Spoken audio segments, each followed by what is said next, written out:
값에 해당되는 점과 이 곡선과의 거리로 나타낸다.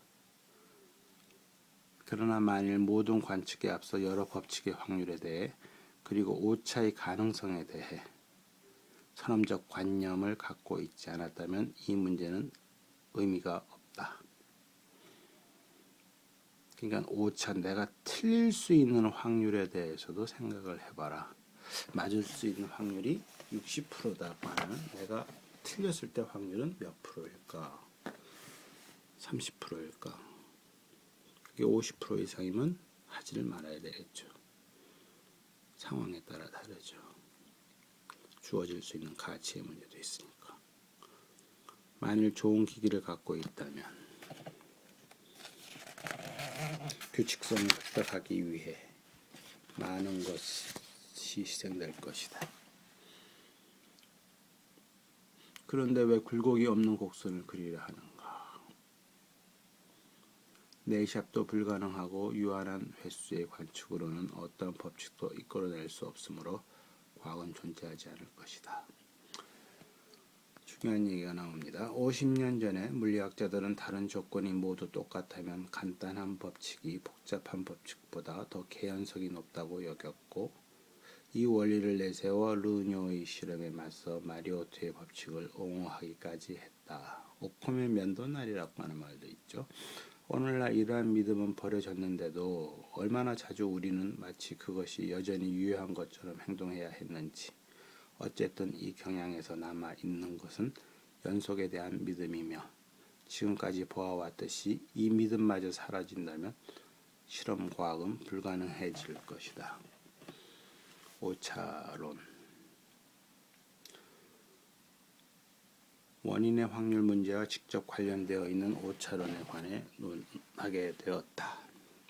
여기서 다시 결과, 서로 일치하지 않는 일정한 횟수의 관측을 확인하고 원인을 추적하려 한다. 원인이란 한편으로는 측정한 양의 참값이고 다른 한편으로는 각 분리된 관측에서 발생한 오차다.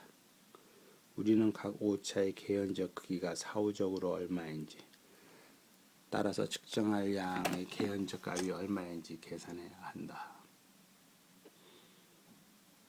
오차의 법칙이라는 것이 존재할까? 오차의 법칙은 가우스의 법칙으로 종형 곡선이라는 이름으로 알려져 있는 일종의 초월 곡선으로 나타난다. 오차는 계통 오차와 우연 오차로 나뉘어질 수 있고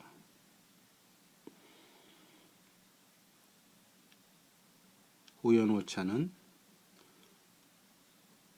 만일 정확한 미터로 측정한다면 그래도 실수할지도 모르지만 때로는 더 큰 값을 때로는 더 작은 값을 얻을 것이므로 수많은 측정값의 평균을 구하면 오차는 줄어들 것이다. 우연 오차일 경우.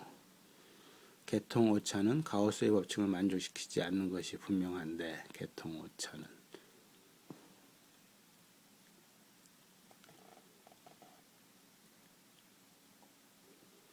어떤 양의 오차의 확률은 이와 크기가 같고 부호가 반대인 오차의 확률과 같다고 하자. 이 조건은 항상 충족되는 것은 아니며 오차를 위해 우연 오차라는 이름을 마련해 두어도 좋다. 최소 제곱법은 모든 경우에 정당한 것은 아니지만 일반적으로 물리학자는 이 방법을 천문학자보다 더 불신한다. 천문학자는 물리학자와 마찬가지로 봉착하는 계통 오차 외에도 극히 중요하고 완전히 우연적인 오차의 한 원인에 맞서야 하기 때문이다. 그 원인이란 바로 대기 파동을 말한다.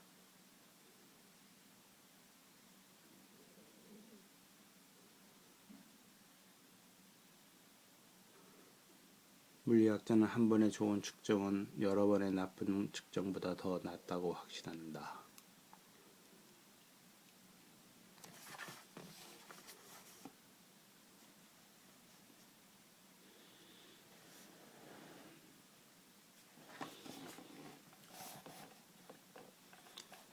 관측에는 두 계열이 있다. 최소 제곱법을 적용해보면 첫 번째 계열에 대한 개연적 오차는 두 번째 계열에 대한 것의 절반임을 알게 된다.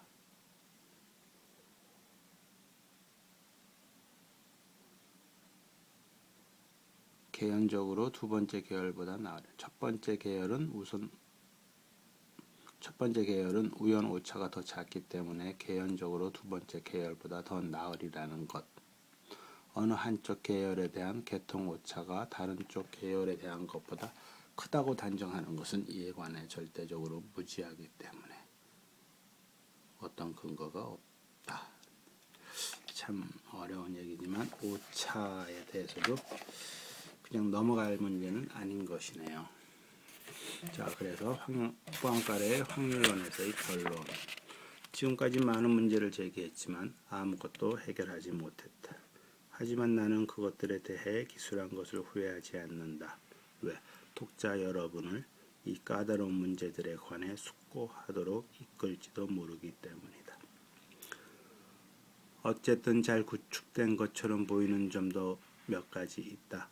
확률에서 어떤 계산이든 착수하려면 그 계산이 어떤 의미를 가지려면 늘 어느 정도의 자의성을 포함하는 가설이나 규약을 출발점으로 받아들여야 한다.